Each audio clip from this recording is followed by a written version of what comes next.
வணக்கம் மகளே, இன்னைக்கு ரைடுக்கு போலாமா? 5 minutes later. 1 hour later.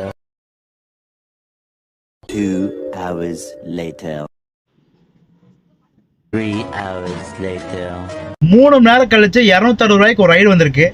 போலாமா? ஃபர்ஸ்ட் ரைடு ஃபினிஷ் பண்ணியாச்சு. எங்கன்னா என்ஜிஓ காலையிலேருந்து ஆர்எஸ்புரம் 360 ரூபாய்க்கு ரெண்டாவது ரைடு வந்திருக்கு. போலாமா?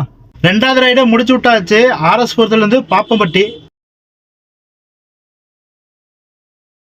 6வது ரைடு வந்துருச்சு 220 ரூபாய்க்கு. எங்கன்னா பீலமேடுலேருந்து போத்தனூர் ரயில்வே ஸ்டேஷனு.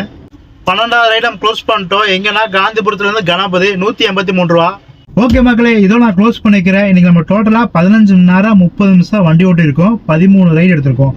டோட்டலாக எவ்வளோ சம்பாதிச்சிருக்கோம்னா 3216 ரூபா சம்பாதிச்சிருக்கோம்.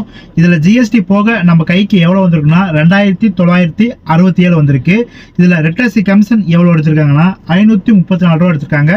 சிஎன்ஜி எவ்வளோ அடிச்சிருக்கோன்னா 600 ரூபா. அப்புறம் நம்ம சாப்பாடு செலவுக்கு ஒரு 100 ரூபா. டோட்டலாக 1234 ரூபா போச்சு. பேலன்ஸ் நம்ம கையில் எவ்வளோ இருக்குன்னா 1733 ரூபா நம்ம கையில் இருக்குது.